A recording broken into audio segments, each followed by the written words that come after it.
All right. Welcome back to Carver Clan Travels. And what we're going to be doing during this particular video is talking about activity pace on a world cruise. So activity pace is, how strenuous or easy are your activities every day, and how does that add up or subtract as you're going over multiple days? And how do you maintain the appropriate pace for your body during a world cruise? So the agenda that we'll be covering today, we're going to start with what is an activity pace, mechanisms to address that pace on a cruise, where are the pace pressure points, points to me for alliteration, on the 2026 World Cruise, and then we'll have a summary of everything that we cover during this short YouTube video. So let's start off with what is activity pace. Activity pace on a cruise ship is going to refer to the level of activities and the intensity of those activities offered throughout the day, be it on board or ashore, and the general kind of atmosphere and tempo of the cruise experience. And if you look at cruise lines in general, they can offer relaxed, moderate, or very active onboard experiences. And when you look at Oceania, it would be characterized as a moderate onboard experience. Now, Oceania in turn characterizes their shore excursions using the walking person metaphor and as being either easy, moderate, or strenuous. And you can see the little chart they use to characterize that. Now, having said that, what is moderate to one may be very strenuous to another. And so you have to kind of weigh that as you're making decisions about what your activity pace is going to be. So again, for me, the things that Oceania would characterize as strenuous, I would characterize as moderate. But again, other people, things that Oceania would characterize as easy, they may characterize as strenuous. So again, it's a kind of personal, and you've got to find your groove within there and then be able to maintain it over a long period of time when you're on a world cruise.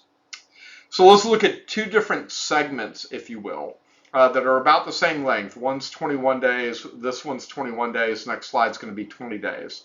And look at the activity level.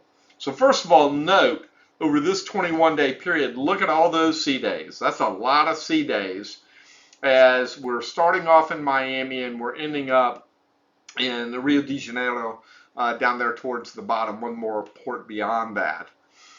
And if you look at the activity level, those are coming from the shore excursions that we've signed up for. Notice it is really low. On a scale from 0 to 3, the average of that 21 days is 0.67. So it's very light.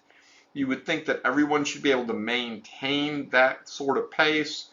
And the only caution is you may need to watch your food intake because you're not exercising as much, or you may decide that you're going to spend more time in the gym working out. I will tell you, those sea days, a lot of people show up at the gym because they know their activity level is going to be less for the remainder of the day. Now let's look at a different segment here. This is towards the end, and it's in Europe. All those sea days are gone. We only have one sea day over a 20-day period. Okay, the average activity level, if again you sum up all those numbers divided by 20, is 2.1. Okay, or slightly more than moderate. Notice a couple of times we have strenuous day followed by another strenuous day.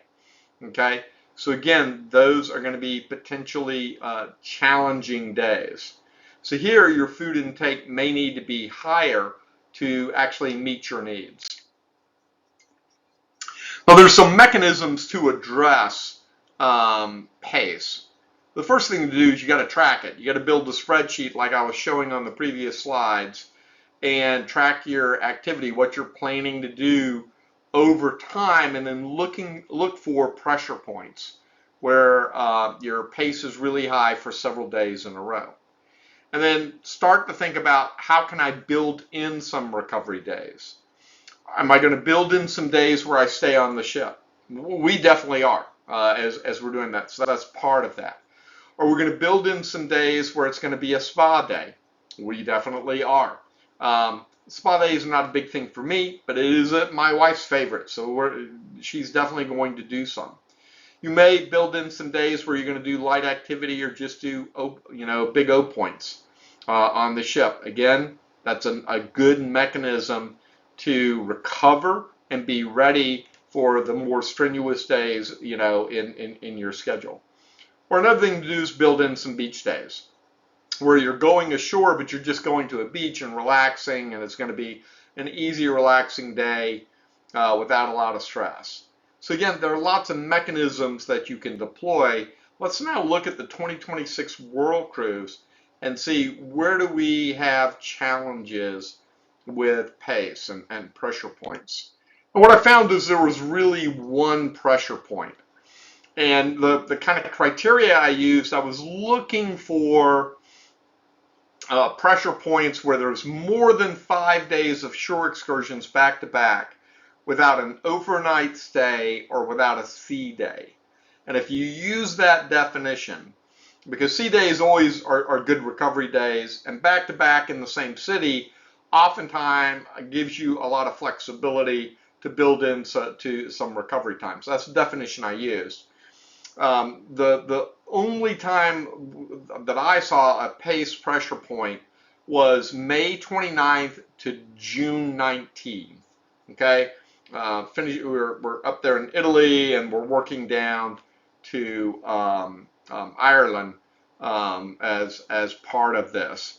And so what we will do is probably build in an extra day, probably in London, because we've been to London before, where it's a recovery day. We may need one earlier on, and we're just going to have to judge that, realizing that this is a pace pressure point for us. And again, this is all individual. For some people, there is no such thing as pace pressure point. That would kind of be me. I like to go, go, go, go, go. I'll be fine. But for other people, this is a real issue. And what you don't want to do is get yourself either physically, emotionally, or mentally exhausted. You're supposed to be having the time of your life on a once-in-a-lifetime type world cruise. And as you're doing that, being cognizant of your pace is going to be important. All right, very good. That brings us to the summary here. Activity pace is an important component of your overall enjoyment of a cruise. What you don't want to do is get off the cruise and say, I need a vacation from my vacation. You want to pick a cruise line and activities that match your desired activity pace, and those are all different. Track your shore excursions and build in recovery days. I use Excel, but use whatever mechanism you want so that, again, you're getting to your desired activity pace.